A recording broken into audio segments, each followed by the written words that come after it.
more solutions that we have, especially in Cameroon. Absolutely. Yes. I like that. Do you cook or you just create a cool shop? I used to cook in the past, but What happened? Qu'est-ce qui n'a pas marché? Trop à faire. Le fameux problème, trop à faire. C'est pas parce que vous avez trouvé quelqu'un qui fait déjà la cuisine là? Non, non, c'est parce qu'on a trop à faire. Tout le monde a trop à faire. On travaille beaucoup. Comme ça fait longtemps, viens alors avec moi, on va aller à la cuisine. Je t'amène à la cuisine. I'm not taking the girls because I know that they all cook and they're in the kitchen all the time. Chef, donc, no, go right there. Okay. Je vous ai laissé à deux. Ce n'est plus mon affaire. Okay. Donc, je t'attends seulement au retour ici. D'accord. Je reconnais la mozzarella. Je reconnais la tomate. Je reconnais les poivrons. Je reconnais la laitue. Donc, je n'ai pas tout oublié. OK. Donc, c'est ce qu'on nous a concocté aujourd'hui. D'accord. Et ça s'accompagne de... Du pain. Ah, d'accord. OK. Et pour ceux qui n'aiment pas le pain blanc, parce qu'on sait qu'aujourd'hui, les gens sont très conscients de, voilà, on ne veut pas le pain blanc parce que le sucre, on peut aussi... On peut accompagner la salade naturellement comme elle est là, comme elle se présente. Il y a le pain de manioc, il y a le pain de patate. Il y a tous ces différents pains-là aujourd'hui. OK. Il y a le pain même avec farine de plantain. Bien sûr. D'accord, OK. Fait camerounais à la camerounaise. Oui, made in Cameroon. OK. Donc, il y a tous ces différents pains. Et comme assaisonnement, il y a une vinaigrette ou une huile qui vient dessus? Une petite vinaigrette. OK. Une nappe au-dessus.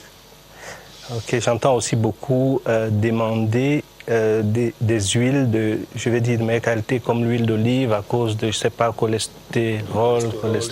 C'est aussi possible de passer la vinaigrette à l'huile d'olive. Bon, là, on a de l'huile d'olive et un peu de vinaigre balsamique qui marche très bien ensemble. D'accord. L'assaisonnement. Il faut aussi faire votre assaisonnement à base du citron, citron, huile d'olive, tout naturellement. Vous pouvez ajouter un peu de persil, un peu d'ail haché. OK. D'accord. Une question qui nous revient toujours.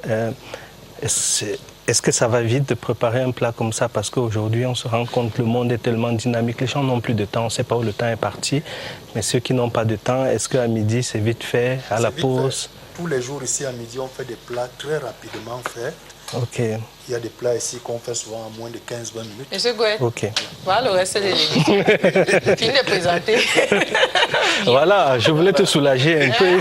Mais tu as très bien fait. Merci beaucoup. Okay. Voilà, revenez ici. Angel, good afternoon. Good afternoon. Well, Ruth Angel is part of the show. She's part of Midi Life and she takes care of beauty, lifestyle, anything that has to do with younger birth.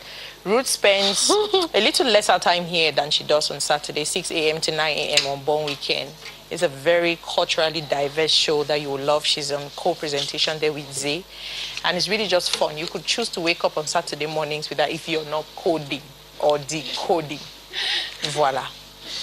Donc, tes raisons pour lesquelles tu as créé Cool Chop? Généralement, dans ce genre de choses, les raisons sont d'abord personnelles. Voilà, donc moi, parce que tel que tu as démontré à la cuisine, là, j'ai senti qu'ici, là, il y avait problème. Donc ça a commencé par des raisons personnelles. Moi, j'ai quitté, je vais dire, à une certaine époque, le pays un peu jeune pour aller me chercher, comme on dit. Voilà. Donc, je revenais de temps en temps et chaque fois, ce que j'avais remarqué, je devais toujours marcher avec mon petit frère pour savoir où aller, où manger. Voilà. Parce que voilà, chaque fois que je revenais, le temps courait. Et on se retrouvait à midi dans le bureau d'un tel, d'un oncle, tout ce qu'on avait à visiter, il fallait manger. Chaque fois, je devais lui demander. À un certain moment, ça a commencé à m'embarrasser, voilà, parce que je devenais dépendant.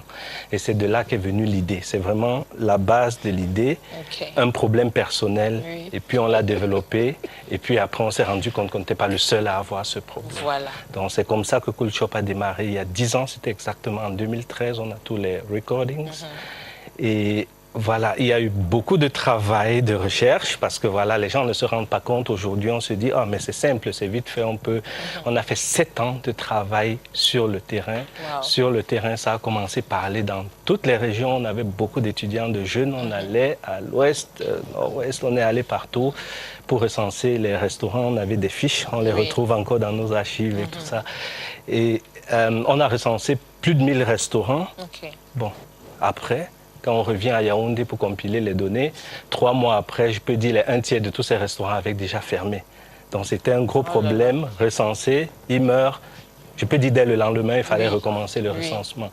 Donc on a créé, donc, grâce au digital, que notre père, voilà, peut-être n'aime pas trop, mais grâce au digital... Non, il aime les aspects positifs. Le positif, voilà. Voilà. Donc on a créé donc, une certaine forme de communication avec tous ces restaurants. On est entré dans Google, dans tout ce qu'il y a comme plateforme pour chercher les informations. Et on a commencé à utiliser tous ces canaux pour essayer d'actualiser. Mais le plus important, c'était, voilà, il y a 3 ans, donc après 7 ans où on a travaillé sur le fond. Et au fond, je peux même ajouter un point dont on a parlé tout à l'heure. On s'est retrouvé quand on prenait les menus des restaurants pour mettre dans la plateforme. On s'est retrouvé à la fin avec 7000 plats différents dans ce pays. On s'est dit c'est impossible, il ne peut pas avoir 7000 plats. Et c'était dû au fait qu'on a parlé du héros, dit maman qui prépare le héros. Chacun a sa touche et chacun a son nom pour la même chose. Donc il a fallu un travail de fond pour essayer de dire en fait c'est quoi, qu'est-ce que vous faites. Et ce travail, on continue à le faire aujourd'hui et on espère que d'autres acteurs vont entrer là parce qu'il faut définir les choses, il faut standardiser les choses. C'est quoi le héros?